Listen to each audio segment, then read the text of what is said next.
Hello दोस्तों, आप सबों का स्वागत है आपके अपने YouTube चैनल जय गुरु के सेशन। दोस्तों मैं हूं AK यादव। तो चलिए आज जो हम पढ़ाने के लिए जा रहे हैं, आप लोग का एक्सरसाइज देख लीजिए, वही है आपका 3.6 का। तो 3.6 में हम लोग 1 का 5 नंबर का सवाल पढ़ लिए थे दोस्तों। अब 1 का 6 नंबर का जो सवाल है, ध्यान दे 3.6 है, 1 का 6 नंबर का जो सवाल है बहुत ही खतरनाक सवाल है। इसको आप लोग ध्यान से देखिएगा, नहीं देखिएगा समझ में नहीं आएगा। वीडियो को शुरू से अंत तक देखिए, क्योंकि ये आपका लाइफ संवारने का वीडियो चल रहा है। तो 3x + 6y = 6xy। दूसरा है दोस्तों 2x + 4y = 5xy। यही है। चलिए ध्यान दें, इसको मैं सॉल्व कर रहा हूं। बहुत खतरनाक सवाल सब है, इसको आप लोग सही से देखिए। देखिए यहां भी xy, यहां भी xy है, तो अब करना क्या है कि सभी अंक में xy से भागा दे देना है, सीधा सा नियम है। तो ये हो जाएगा 6x बटा में xy, फिर प्लस है 3y बटा में xy, फिर बराबर 6xy बटा में xy। कोई दिक्कत? ये x से x काट दीजिए, y से y काट दीजिए, xy से xy काट दीजिए। बच गया क्या यहाँ पर 6 बटे y जोड़ 3 बटे x बराबर में 6। अब सीधा सा इसको लिख लीजिए, तो इसको लिख लीजिए ऐसे में 3 बटे x प्लस में ये हो जाएगा 6 बटे y बराबर में 6। कोई दिक्कत है? ये आपका बदलाव समीकरण हो गया। अब दूसरा देखिए, दूसरा ये है, तो 2x अपन क्या हो जाएगा, ये xy हो जाएगा, फिर प्लस में 4y बटा में xy हो जाएगा, बराबर में ये 5xy बटा में xy हो जाएगा। तो यहाँ भी काट दीजिए, x से x को काट दीजिए, y से y को काट दीजिए, xy से xy काट दीजिए। बच गया यहाँ पर क्या 2 बटे y जोड़ 4 बटा x बराबर में 5 हो जाएगा। तो इसको लिख लीजिए सीरियली 4 बटे x जोड़ में 2 बटे y बराबर में 5। ठीक है। अब ध्यान दें, आप लोग इसको पहले फटाक फटाक उतार दे। तो चलिए अब जो है, अब इसको हम मान लेते हैं, रैखिक समीकरण में बदलना है तो मान लेते हैं, माना कि ध्यान दें, हम मान लेते हैं,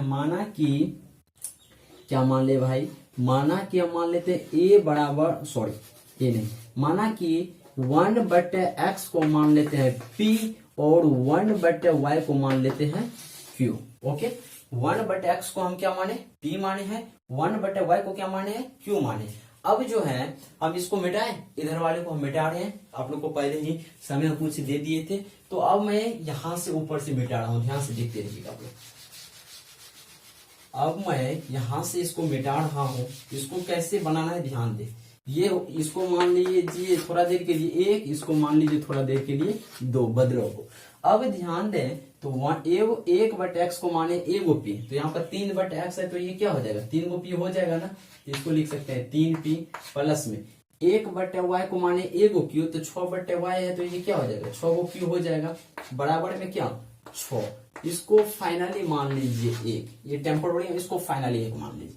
अब दूसरा बात देखिए, दूसरा क्या है, 4 बटे x है, 1 बटे x को एगो p, तो 4 बटे x को क्या लिख सकते हैं 4 गो p लिख सकते हैं, कोई दिक्कत नहीं है इसमें भी। अब 1 बटे y को एगो q, तो 2 बटे y है, तो क्या हो जाएगा ये 2q हो जाए, सॉरी 2q हो जाएगा, बराबर में ये डायरेक्टली कितना हो जाएगा 5 हो जाएगा। समीकरण इसको मान लीजिए 2, कोई दिक्कत है नहीं है। अब इसको भी मैं मिटा डालता हूं। अब इसको मान लीजिए a1 का वैल्यू कितना हो जाएगा 3 हो जाएगा, b1 का वैल्यू कितना हो जाएगा 6 हो जाएगा, c1 का वैल्यू कितना हो जाएगा, ध्यान दीजिए बराबर की साइड प्लस में इधर आ जाएगा तो माइनस में 6 हो जाएगा। यहाँ ये a2 का मान कितना हो जाएगा 4 हो जाएगा, b2 का मान कितना हो जाएगा 2 हो जाएगा, c2 का मान कितना हो जाएगा, इधर आ जाएगा माइनस में 5 हो जाएगा। कोई दिक्कत है क्या? नहीं ना। चलिए अब मैं इधर को भी मिटा रहा हूं। सवाल को सही से समझिएगा, बहुत खतरनाक सवाल है ही रियली में, ठीक है ना। तो अब ध्यान दें, अब इनको मैं क्या कर रहा हूं, अब इनका मल्टीप्लीकेशन मेथड से इनको मैं सॉल्व कर रहा हूं। तो मल्टीप्लीकेशन मेथड का सूत्र आप लोग जानते हैं कि x बटे सूत्र क्या होता है, x बटे b1c2 माइनस b2c1 बराबर y बट्टा क्या होता है c1a2 माइनस में c2a1। बराबर 1/A1B2 और माइनस में A2B1। ये सूत्र होता है, आप लोग को हम पहले की क्लास में पढ़ा भी चुके हैं वैसे। तो ये होता है, तो आप लोग ध्यान से देखिएगा, समझिएगा, उसके बाद उतारिएगा। तो अब ये हम x की जगह पे x का मान तो अभी निकालना नहीं है, मान निकालना आपका p और q का। तो ये x की जगह पर हम दे देते हैं यहाँ पर p, ये x की जगह पर हम दे देते हैं यहाँ पर क्या दे देते हैं, तो p दे देते हैं। तो ये x की जगह पर दे दीजिएगा p बटा b1 का वैल्यू यहाँ से 6 गुना b1 का वैल्यू कितना, माइनस में 5, फिर माइनस दीजिए b2 का वैल्यू यहाँ से 2 गुना b2 माइनस में 6 है, तो 6, फिर बराबर pq बट्टा, ध्यान दे अब q, y की जगह पर q देना है, c1 कितना है, माइनस में 6 है, तो माइनस में 6 दे दीजिए, माइनस 6 गुना a2 कितना है 4, तो 4 दे दीजिए, फिर माइनस में c2 कितना है, माइनस में 5 है, तो माइनस यहाँ पर माइनस में 5 दे दीजिए, और गुना में a1 कितना है 3 है, तो यहाँ पर 3 दे दीजिए, फिर बराबर 1 है तो 1 आएगा, 1/A1 कितना हो जाएगा 3 गुना b2 कितना हो जाएगा 2 माइनस a2 कितना है 4 है, गुना b1 कितना हो जाएगा 6 हो जाएगा, ये 6 दे दीजिए। कोई भी दिक्कत आप नहीं, b1 6 है ना, b1 6 ओके सही है। तो आप लोग इधर वाला भी उतार लीजिए, तो 5 सेकंड के अंदर उतारिए फास्ट, चलिए उतार लिए। अब रोक रोक करके आप लोग उतार सकते हैं, वैसे कोई बात नहीं है। तो अब मैं इनको सॉल्व कर रहा हूं, इधर से भी आप इसको हम मिटाने की कोशिश कर रहे हैं, सही है।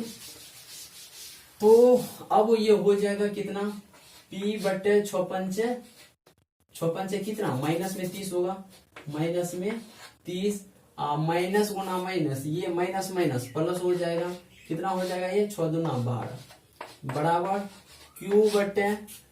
q बटे माइनस में 6 चौके 24, और माइनस गुना माइनस कितना हो जाएगा ये प्लस 5 किया 15, सही।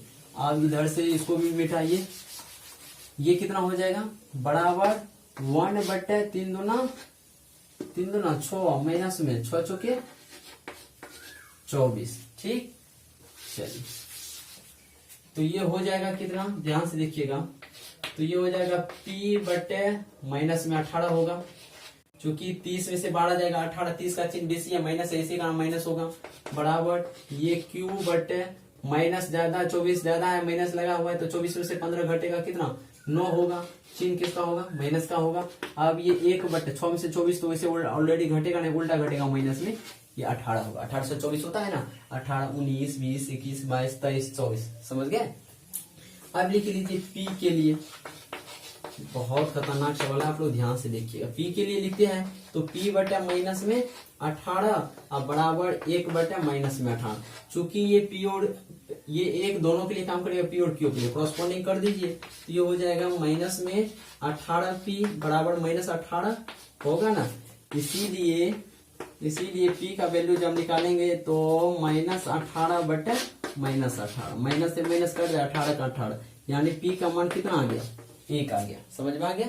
अब लिखते हैं किसके लिए, q के लिए,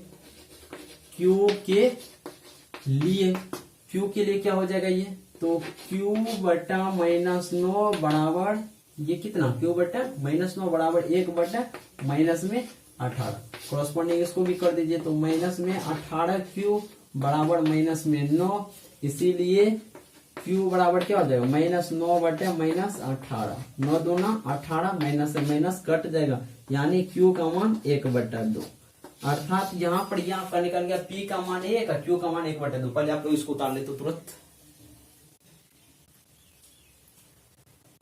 उतार लिए। चलिए अब मैं इसको यहां से भी मिटा रहा हूं,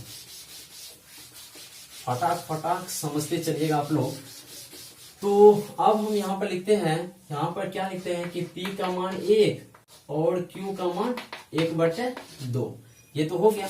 अब लिखते हैं हम माने गए स्थान पर p और q का मान रखने पर, यही ना, लिखते हैं माने गए स्थान पर p एंड q का मान रखने पर, क्या माने थे हम कि 1/x को माने थे p, यही माने थे ना, याद कीजिए पहले वाली बात को। तो 1/x बराबर p कितना है, 1 है, तो 1 क्रॉसपोंडिंग कर दीजिए इसको कहने का, इसीलिए x, इसीलिए यहाँ से x का मान कितना आ गया, 1 आ गया। ये हो गया एक आंसर, x का मान फाइनली मान निकल गया। अब दूसरा माने थे 1/y को माने थे हम q, तो 1/y बराबर q का मान कितना निकला, 1/2 क्रॉसपोंडिंग होगा ना, तो कहने का y में 1 से गुना होगा, y बराबर 2 का 2, कहने का मतलब x के मान 1 का y के मान 2 आ गया। ये आपका प्यारा सा आंसर आ गया। चूंकि इसको कहता है बदल करके बनाने के लिए, सवाल आप ही बताइए सवाल कैसा था, बहुत हार्ड सवाल था, लेकिन आप लोग को हम बहुत इजीली ढंग से बता दिए हैं। तो आप लोग घर पर बैठ करके तैयारी करें, अपना ख्याल रखें, सवाल को आप लोग उतार लें। मिलते हैं हम लोग अगले वीडियो में, इजाजत दीजिए, बेस्ट ऑफ लक।